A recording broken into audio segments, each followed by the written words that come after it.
We spend our whole young lives in a very structured learning environment. We learn about things like math and reading and science.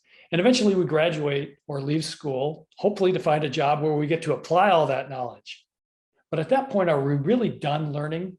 What happens once that structure is complete? Well, now we have a choice. Do we want to continue to learn, or are we just simply done learning? What are the benefits to continuous learning, and what happens if we choose not to learn anymore? Hi, I'm Bob Ostrom, Creative Director for Tilt 365. And if you've ever wondered about these questions and more, stick with me as I discuss the merits of lifelong learning with Senior Research Scientist Tim Sullivan from Tilt 365. You're watching Tilt Video.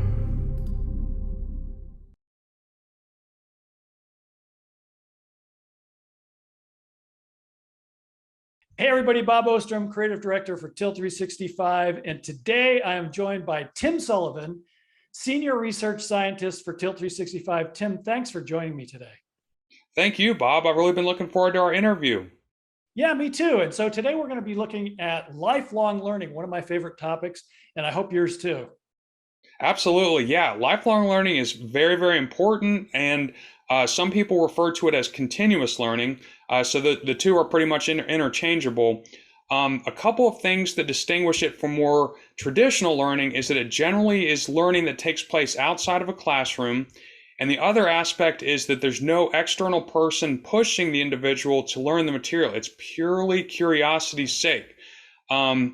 It might take the form of Googling how-to inquiries, like how to change the oil on a lawnmower or how to clean a coffee maker with vinegar, that kind of thing.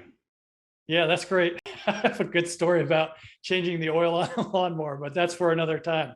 So anyways, let's dive in and take a look at, continuous learning. What are some of the drawbacks to not following through with continuous learning? Well, absolutely. Yeah, there really are a lot of drawbacks to it. And I think it's pretty well accepted that learning and new experiences strengthen the mind, similar to how lifting weights strengthens muscles and how cardiovascular exercise makes the heart more efficient. There's something new to learn every day in this present, digital and information age. There's so much, we just can't absorb all of it. But even small stuff like, voice modulation and patience, those count as learning. Potentially, if we don't engage in the lifelong learning, we could have career stagnation if we don't master a skill or ability that's essential for a promotion or just to keep our jobs in general. And then also just general frustration. If there's like some skill or ability that we've been wanting to get better at and we don't get it, that can result in these just general feelings of frustration and stagnation. Got it. Okay. So as team leaders, what are some things that we can do maybe to nurture an environment of learning? Yeah, definitely. Yeah, team leaders can do a lot to help with this culture of learning. We recently published a blog called Discovering the Gold Mine of Lifelong Learning. And in it, we actually covered 8 tips that team leaders can use to do just that, to create and nurture the culture of learning. And I'll briefly review 4 of them right here. So the first 2 are related. The first one is team leaders can make a point of allotting time, maybe an hour or 2 a week, where team members just go and learn about a topic of their choosing. I think ideally it'd be, at least tangentially related to the position, but even if it's not, just take some time to explore and learn something new.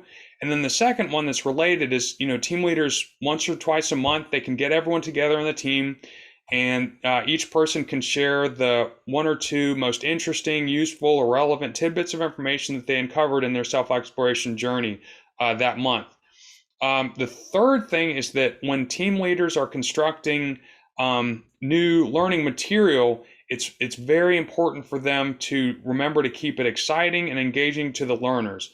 And then the final tip that we had involves incentives. Let's say you're working at a warehouse and someone needs to master the ability to drive a forklift. What you could do is when a new employee aces the forklift exam, just provide something small, maybe a $10 or $15 gift card, just to kind of help with the motivation and to kind of incentivize them toward that mastery. Got it. Okay. So now that we have the culture in place, what are some of the benefits to that culture? Yeah, so there are a number of benefits, and I think the most salient would be performance benefits.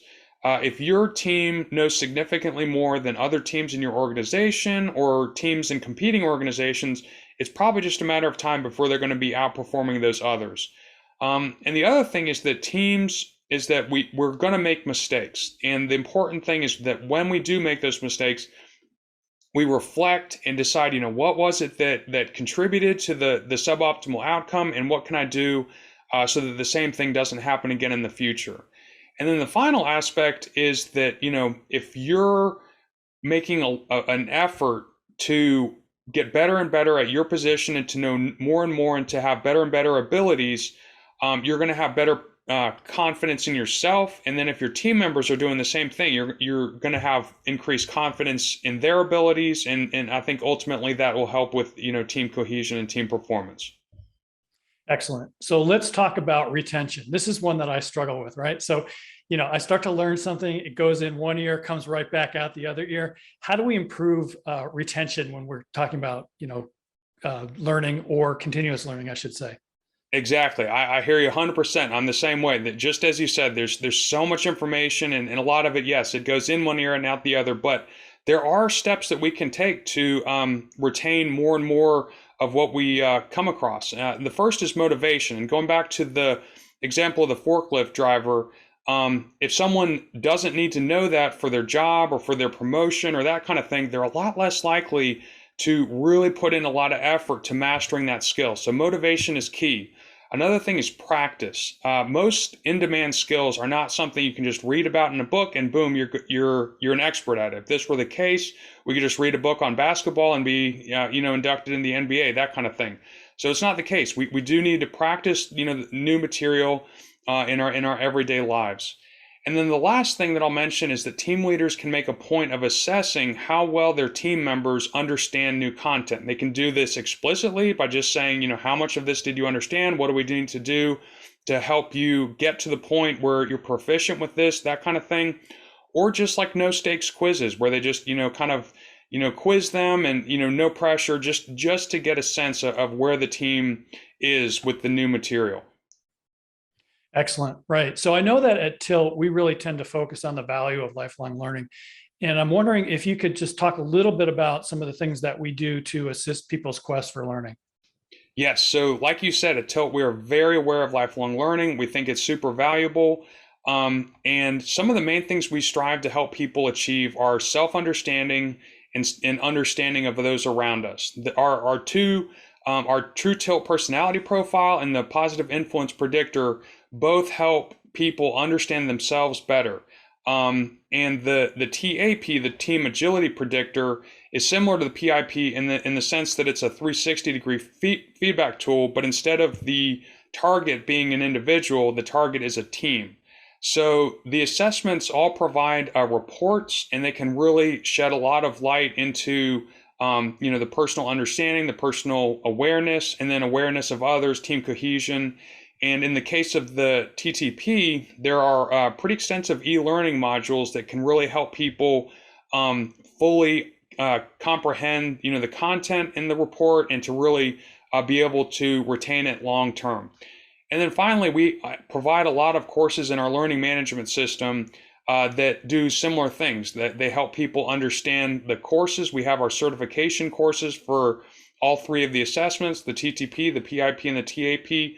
And then other assessments, some of our other courses, some of which are already deployed and some are in development. And one of the ones currently available is the science and methodology course that really helps people, understand the Tilt model, the Tilt framework, all that kind of stuff. That's excellent. Tim, thanks so much for joining me today. This has been a great interview. I really appreciate you spending some time with me. You're welcome. Yeah, I really enjoyed it. And I look forward to collaborating with you in the future, Bob. You've been watching Tilt Video.